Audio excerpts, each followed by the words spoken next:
Bienvenue à cette 6e vidéo de formation théologique pour tous. N'hésitez pas, si vous ne l'avez pas encore fait, à prendre devant vous le Canva que nous vous proposons, que vous pouvez télécharger et qui peut accompagner cette vidéo pendant que vous la visionnez. Vous y trouverez le plan de l'exposé, les différents textes bibliques qui sont cités également. Ça peut être une aide dans le visionnage de cette vidéo. Il y a aussi, bien sûr, sur ce Canva, quelques questions pour prolonger l'exposé et qui seront reprises dans un rendez-vous Zoom dans quelques jours. Si la dernière vidéo de formation théologique s'attachait à la question du salut en général, grâce à l'œuvre accomplie par Jésus-Christ, c'est sur la personne de Jésus-Christ que nous voulons nous centrer cette fois-ci. Et nous évoquerons en particulier une affirmation théologique fondamentale dans la théologie chrétienne, celle de la double nature du Christ, sa nature humaine et divine. La confession de foi de l'Union des Églises évangéliques libres dit ceci: nous croyons en Jésus-Christ, né de la Vierge Marie, vrai Dieu et vrai homme, médiateur d'une alliance nouvelle par laquelle la vérité et la vie sont offertes aux hommes. Donc on retrouve cette affirmation théologique classique dans le christianisme, quelle que soit la tradition. Elle s'est affirmée et affinée au fil des différents conciles anciens pour aboutir finalement à la formulation du concile de Chalcédoine en 451, qui a défini la compréhension traditionnelle dans le christianisme de la double nature du Christ. Jésus-Christ est une personne, mais il possède deux natures unies entre elles. Et le concile de Chalcédoine précise que ces deux natures sont unies entre elles sans confusion, sans changement, sans division et sans séparation. Je vous propose donc, dans un premier temps, de faire un parcours biblique et de répondre à ces deux questions. Jésus-Christ est-il pleinement humain et Jésus-Christ est-il pleinement Dieu? Et nous évoquerons ensuite comment on peut articuler ces deux affirmations bibliques dans le mystère de la double nature du Christ. Tout d'abord donc, Jésus-Christ est-il pleinement humain? À vrai dire, quand on lit les évangiles, c'est bel et bien cette impression globale qui en découle. C'était évident aux yeux de tous, Jésus était un homme. Alors c'est vrai, en plusieurs aspects, c'était un homme exceptionnel, mais il n'en était pas moins un être humain. Quand on lit les évangiles, on voit Jésus naître, puis grandir, se développer et devenir adulte. On le voit manger, dormir, souffrir et mourir. Il partage toutes les expressions humaines, le rire, les pleurs, la colère et même l'angoisse. Et les évangiles ne se privent pas de décrire un Jésus qui partageait pleinement la vie des humains qu'il côtoie. Dans les évangiles, Jésus est pleinement humain, ça ne fait aucun doute. Alors on l'a dit, c'est vrai, il apparaît comme un homme exceptionnel par son enseignement, par les miracles qu'il accomplit, mais il n'en demeure pas moins un homme. Dans la Bible, on trouve d'autres êtres humains que Dieu a utilisés, par exemple, pour accomplir des miracles. Et puis il y en a d'autres dont l'autorité et l'enseignement impressionnaient les foules. On peut penser à Moïse, à de nombreux grands prophètes, on peut penser à Jean-Baptiste. Donc, cette affirmation fondamentale de Jésus comme étant pleinement humain est confirmée à la lecture des évangiles. Il y a quand même deux questions qui méritent d'être posées pour aller un peu plus loin concernant l'humanité de Jésus. L'une de ces questions est liée à la question du péché et l'autre avec la résurrection. Traditionnellement, en théologie chrétienne, on affirme avec le Nouveau Testament que, bien que tenté, Jésus n'a jamais commis de péché. C'est ce que dit, par exemple, l'Épître aux Hébreux, chapitre 4, verset 15. « Nous n'avons pas un grand prêtre insensible à nos faiblesses, il a été soumis, sans péché, à des épreuves en tout point semblables. » Et ce grand prêtre dont il est question, c'est bien le Christ. Or, le fait que Jésus n'ait jamais péché, est-ce que ça le rend pour autant moins humain? Est-ce que le péché ne fait pas partie de la nature humaine? C'est vrai, aujourd'hui, le péché fait partie de notre condition pour tout être humain, quel qu'il soit. C'est ce qu'affirme l'apôtre Paul dans son épître aux Romains, chapitre 3, verset 23. L'affirmation est massive. Tous ont péché et sont privés de la gloire de Dieu. Et il n'y a aucune exception. Mais ça ne signifie pas pour autant que le péché soit constitutif de la nature humaine. Au contraire, quand on lit la Genèse et l'origine de l'humanité, on se rend compte que, au début, l'être humain ne connaissait pas le péché. Et il était pleinement humain. On pourrait donc même dire que non seulement le fait que Jésus n'ait jamais péché ne le rend pas moins humain que nous, mais c'est le contraire. Parce que le péché, par définition, va déshumaniser les humains que nous sommes. Il va déformer cette image de Dieu qui est en nous et faire de nous peut-être moins que des hommes ou des hommes abîmés, des humains abîmés par le péché. Donc on pourrait dire que sans péché, non seulement Jésus n'est pas moins humain, mais il est d'une certaine façon encore plus pleinement humain que nous. L'autre question liée à l'humanité de Jésus porte sur sa résurrection. Est-ce que ce n'est pas un indice que Jésus n'est pas un humain comme nous? Parce que c'est vrai qu'il y a bien quelques rares exemples bibliques de récits de résurrection, mais tous ces hommes et ces femmes qui sont ressuscités, eh bien ils sont bel et bien morts. Ils sont morts aujourd'hui.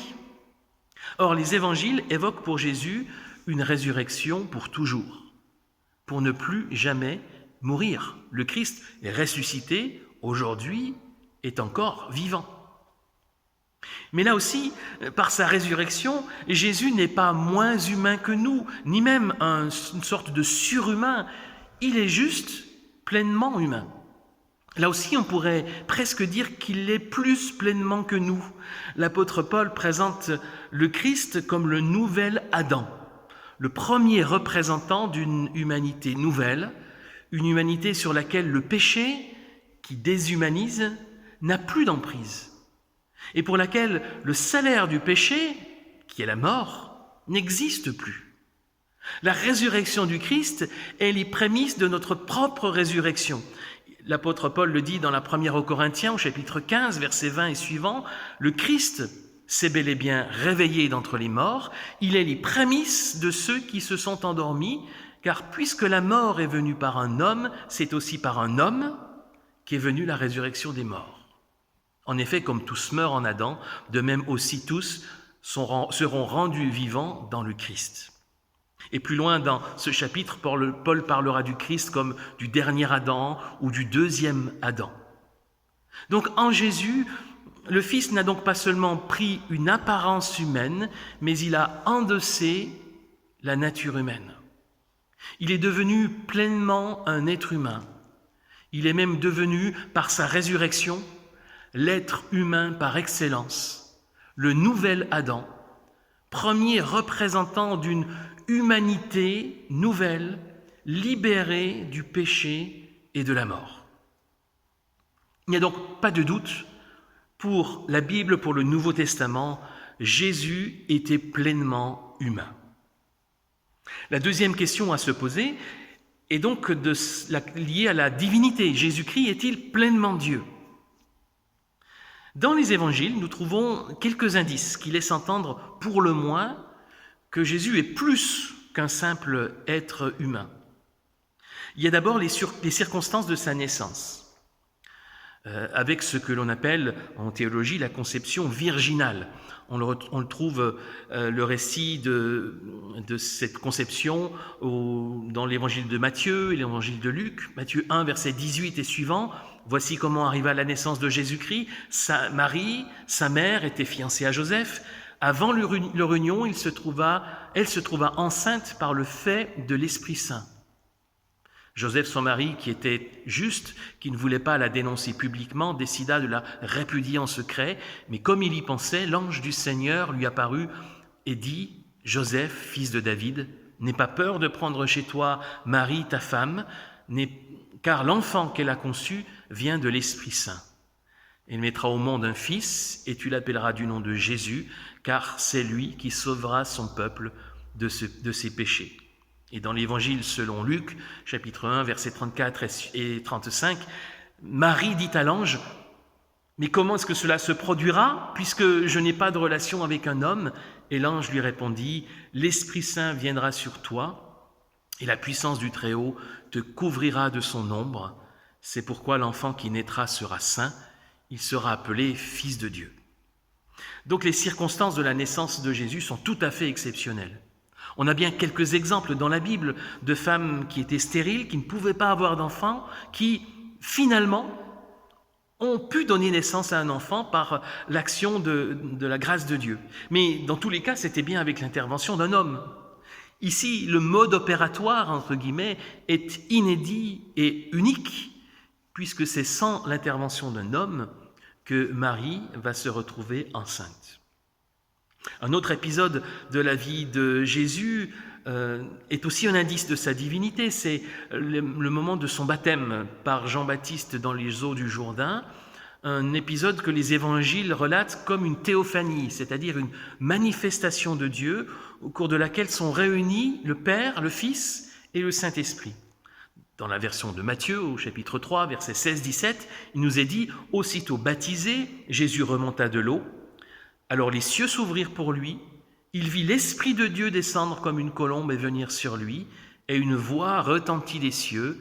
Celui-ci est mon Fils bien-aimé. C'est en lui que j'ai pris plaisir. » Il y a le Fils dans la personne du Christ, l'Esprit Saint qui descend sous la forme d'une colombe et le Père dont la voix se fait entendre du ciel.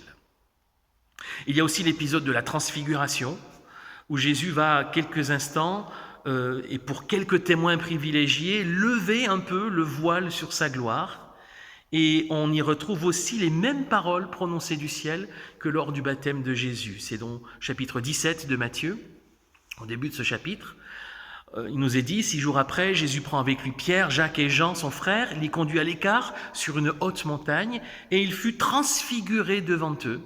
Son visage se mit à briller comme le soleil et ses vêtements devinrent blancs comme la lumière. Et un peu plus loin, au verset 5, on nous dit qu'une voix retentit de la nuée. « Celui-ci est mon Fils bien-aimé, c'est en lui que j'ai pris plaisir, écoutez-le. » Donc ces 3 épisodes de la vie de Jésus sont déjà un indice assez explicite qu'il y a dans la personne de Jésus plus qu'un simple homme. On peut mentionner aussi certains aspects d'un développement théologique du Nouveau Testament qui va l'affirmer d'une autre façon. Par exemple, le prologue de Jean doit être mentionné. Jésus y est présenté comme le Logos, c'est le terme grec utilisé, le Logos créateur, on traduit habituellement par la parole, dans une formulation qui renvoie directement au premier mot de la Genèse, Jean 1, verset 1, « Au commencement était la parole était auprès de Dieu, la parole était Dieu. » Et un peu plus loin, évoquant l'incarnation, verset 14, « La parole est devenue chair, elle a fait sa demeure parmi nous, nous avons vu sa gloire, une gloire de Fils unique, issu du Père. Elle était pleine de grâce et de vérité. » Pour enfin conclure au verset 18, « Personne n'a jamais vu Dieu. Celui qui l'a annoncé, c'est le Dieu, Fils unique, qui est sur le sein du Père. » Il n'y a guère de doute pour le prologue de Jean que celui qui va être présenté dans son évangile, le Christ, est bel et bien le Fils de Dieu. Il est de nature divine. On peut faire référence aussi à ce que Jésus dit de lui-même. Il parle de lui-même à quelques reprises dans les évangiles et à différentes occasions, ces paroles traduisent quelque chose de sa nature. On peut penser, toujours dans l'évangile selon Jean, aux 7 paroles, aux 7 métaphores où Jésus dit « Je suis le pain de vie, je suis la lumière du monde, je suis la porte, le bon berger, la résurrection et la vie, je suis le chemin, la vérité et la vie, je suis le vrai cep. » En fait, ces formules font référence au nom même de Dieu révélé à Moïse dans le livre de l'Exode, chapitre 3, verset 14. Dieu dit à Moïse « Je serai qui je serai » ou « Je suis qui je suis ». Et il ajoute, c'est ainsi que tu répondras aux Israélites, je suis ou je serai, m'a envoyé vers vous. Donc quand Jésus dit je suis ceci ou cela, un auditeur juif du temps de Jésus ne pouvait pas ne pas faire la référence à ce nom même de Dieu révélé à Moïse. Il y a aussi ce que d'autres personnes disent de Jésus. On le voit aussi dans les évangiles. Par exemple, à la question que Jésus pose à ses disciples, vous, qui dites-vous que je suis? Simon-Pierre répondit, Matthieu 16, verset 16, toi tu es le Christ, le Fils du Dieu vivant. Et puis, lors de l'épisode de la crucifixion, il y a un centurion qui est là, témoin de ce qui se passe. Matthieu 27, 54 nous dit, voyant le tremblement de terre qui venait d'arriver, le centurion et ceux qui étaient avec lui pour garder Jésus furent saisis d'une grande crainte et dirent, celui-ci était vraiment fils de Dieu. Et dans l'évangile selon Jean, lorsque Jésus apparaît à ses disciples et qu'il réapparaît une fois supplémentaire auprès de Thomas qui n'avait pas vu la première apparition de Jésus, qui avait dit « je croirai seulement quand je le verrai », Jésus lui dit mets ton doigt ici, regarde mes mains, avance ta main, mets-la dans mon côté, ne refuse plus de croire, deviens un homme de foi. Thomas lui répondit, c'est Jean 20, verset 28, mon Seigneur et mon Dieu. Et puis il y a bien sûr aussi les différents développements théologiques ailleurs dans le Nouveau Testament, notamment dans plusieurs épîtres, qui affirment aussi la divinité du Christ.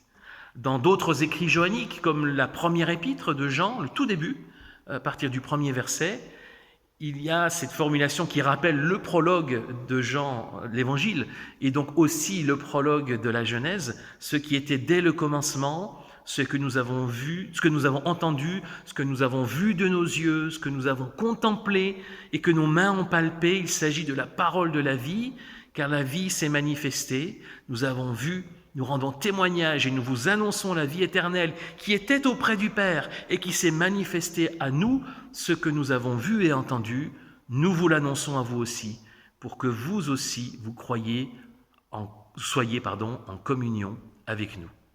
Donc une vision, une formulation qui évoque la divinité du Christ. Il y aurait aussi bien sûr dans un autre écrit johannique, dans l'Apocalypse, cette vision impressionnante, inaugurale des visions de l'Apocalypse au premier chapitre, d'un Christ glorieux, qui évoque là aussi clairement sa nature divine. L'apôtre Paul, dans ses épîtres, évoque aussi la divinité du Christ. Par exemple, dans l'épître aux Colossiens, chapitre 1, versets 15 à 17, il dit « Le Christ est l'image du Dieu invisible, le premier-né de toute création, car c'est en lui que tout a été créé dans les cieux et sur la terre, le visible et l'invisible, trône, seigneurie, principat, autorité, tout a été créé par lui et pour lui. Lui, il est avant tout, et c'est en lui que tout se tient. » On a vraiment une évocation de la divinité du Christ. Dans la même épître aux Colossiens, chapitre 2, verset 9, il dit « C'est en lui, dans le Christ, qu'habite corporellement toute la plénitude de la divinité. » Donc là, c'est difficile d'être plus explicite quant à l'affirmation de la divinité du Christ. Donc on peut dire que, d'un point de vue biblique, la divinité de Jésus-Christ est également bien attestée. Et si on est attaché à l'inspiration des Écritures, c'est une vérité incontournable. Il s'agit donc d'affirmer les deux, parce que les deux affirmations ont une solide assise biblique. Jésus-Christ était véritablement un être humain et il était véritablement Dieu. Et c'est là où on touche au mystère de la double nature du Christ. C'est là que la réflexion théologique devient précieuse parce que nous allons essayer d'articuler ces deux affirmations bibliquement fondées. Jésus-Christ est pleinement humain et il est pleinement Dieu. Dans la même personne du Christ réside depuis l'incarnation et pour toujours la plénitude de la divinité et la plénitude de l'humanité. Et pour arriver à la formulation de Chalcédoine, de ce concile de 451, les différents conciles successifs ont réfuté plusieurs doctrines christologiques qui étaient liées soit à la nature, soit à la personne de Jésus-Christ. Alors dans les très grandes lignes, je vais rapidement les citer. Il y avait le docétisme qui affirmait que le Christ était de nature exclusivement divine et qu'il s'est contenté de prendre, on va dire, une apparence humaine. Il était humain seulement en apparence. Il y a l'ébionisme qui affirmait au contraire que le Christ était de nature exclusivement humaine. Le nestorianisme, venant de Nestorius, affirmait qu'il y avait, en plus des deux natures, deux personnes, ou hypostases, le terme technique utilisé, deux personnes qui coexistaient dans le Christ. Donc non seulement deux natures, mais deux personnes, l'une divine et l'autre humaine. Et à l'inverse, le monophysisme, qui réagissait au nestorianisme, affirmait que non, il n'y a qu'une seule nature. S'il n'y a qu'une seule personne, il n'y a forcément qu'une seule nature, qui est forcément divine, parce que la nature divine ne peut qu'absorber la nature humaine. En fait, quand on y réfléchit, ces différentes doctrines christologiques s'efforçaient finalement de résoudre un paradoxe. On a du mal intellectuellement à tenir ensemble ces trois affirmations, parce qu'il y en a trois en fait. Il y a une personne du Christ, mais en lui, il y a deux natures. Il est pleinement humain et il est pleinement Dieu. Et intellectuellement, c'est un paradoxe qu'on a du mal à concilier. Mais cette affirmation qu'on trouve dans le concile de Chalcédoine et qui nous semble conforme à l'enseignement biblique, choisit de maintenir le paradoxe. Jésus-Christ est bel et bien une personne, mais il possède deux natures, unies entre elles, sans confusion, sans changement, sans division, sans séparation. Évidemment, ça c'est un cas unique qui ne concerne que la personne de Jésus-Christ dans toute l'histoire de l'humanité. Et c'est un mystère qu'il s'agit d'accueillir dans la foi et dont il faut souligner aussi, c'est ce que l'on va faire avant de conclure, l'importance théologique. Et je le ferai en particulier avec deux précisions. Tout d'abord, dire que Jésus-Christ est vrai Dieu et vrai homme pour toujours, pour l'éternité. L'humanité de Jésus n'était pas une parenthèse qui a duré le temps de sa vie sur terre. Elle demeure pour l'éternité. Le Nouveau Testament insiste sur la résurrection corporelle de Jésus. Non seulement il a été vu par des témoins, mais il a été touché, il a mangé avec ses disciples. Il était vraiment corporellement ressuscité. Ses disciples ont été témoins de son ascension, ils l'ont vu s'élever vers le ciel, et les messagers qui étaient là ont dit aux disciples qu'il reviendrait de la même manière. Après ces mots, c'est Acte 1, versets 9 à 11, après ces mots, Jésus fut élevé vers le ciel pendant que tous le regardaient, puis une nuée le cacha à leurs yeux. Ils avaient encore les regards fixés vers le ciel où Jésus s'en allait quand deux hommes habillés en blanc se trouvèrent près d'eux et ils leur dirent « Jean de Galilée, pourquoi restez-vous là à regarder le ciel ? Ce Jésus qui vous a été enlevé pour aller au ciel reviendra de la même manière que vous l'avez vu s'en aller. » Ça ne veut pas dire évidemment que le corps de Jésus aujourd'hui flotte dans les nuages, mais ça veut dire quand même, et il y a là un grand mystère, que c'est bien aussi en tant qu'homme, en tant qu'être humain, que le Christ aujourd'hui est auprès de son Père. Et lorsqu'il reviendra, c'est aussi en tant qu'être humain, tout autant qu'en tant que Dieu, qu'il reviendra et qu'il établira le royaume de Dieu dans une nouvelle terre. La deuxième affirmation complémentaire, c'est l'implication théologique de la double nature du Christ, c'est qu'elle fait du Christ l'unique médiateur entre Dieu et les humains. C'est Jésus-Christ, pleinement humain et pleinement Dieu, qui seul peut accomplir le salut pour l'humanité. Comme le dit Pierre dans le livre des Actes, chapitre 4, verset 12, « Le salut ne se trouve en aucun autre, car il n'y a sous le ciel aucun autre nom donné parmi les humains par lequel nous devions être sauvés.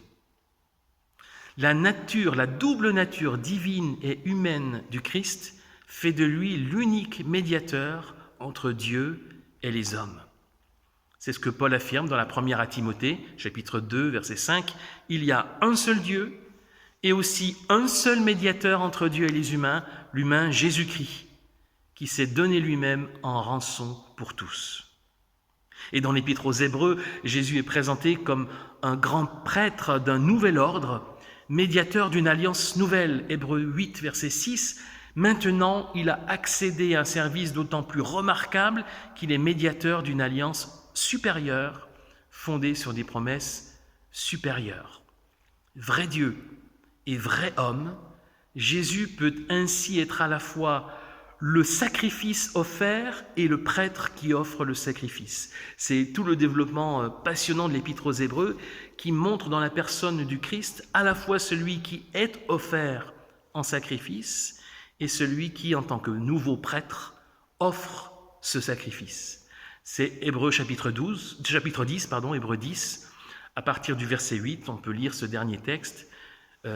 Il dit d'abord: « Tu n'as voulu et tu n'as agréé ni sacrifice, ni offrande, ni holocauste, ni sacrifice pour le péché, qui pourtant sont offerts selon la loi. » Puis il dit: « Je viens pour faire ta volonté. » Il supprime donc le premier pour établir le second. C'est en vertu de cette volonté que nous sommes consacrés par l'offrande du corps de Jésus-Christ, une fois pour toutes. Tout prêtre se tient à son poste chaque jour pour faire son service et offrir maintes fois les mêmes sacrifices qui ne peuvent jamais ôter les péchés. Mais lui, après avoir présenté un seul sacrifice pour les péchés, il s'est assis pour rester à perpétuité à la droite de Dieu et il attend désormais que ses ennemis lui soient donnés pour marchepied. Par une seule offrande, en effet, il a porté à leur accomplissement à perpétuité ceux qui sont consacrés. Donc on a la double affirmation dans ces quelques versets du Christ qui est à la fois le sacrifice, l'offrande du corps de Jésus-Christ, dit le verset 10, et le prêtre qui offre le sacrifice une fois pour toutes. S'il est donc facile, et on conclura ainsi, s'il est facile de percevoir Jésus comme une personne, c'est l'évidence au premier regard, l'union en lui de deux natures, humaine et divine, est un mystère à accueillir dans la foi. Mais il faut bien l'accueillir parce que ces deux affirmations sont clairement établies dans la Bible. Jésus-Christ y est présenté comme pleinement humain et pleinement Dieu, les deux. Et il a été depuis l'incarnation et il l'est désormais pour l'éternité. Ce cas absolument unique dans toute l'histoire est au cœur de la bonne nouvelle de Jésus-Christ, car le Christ, vrai homme et vrai Dieu, est ainsi le seul médiateur entre Dieu et les hommes. Il n'y a sous le ciel aucun autre nom donné parmi les humains par lequel nous devions être sauvés.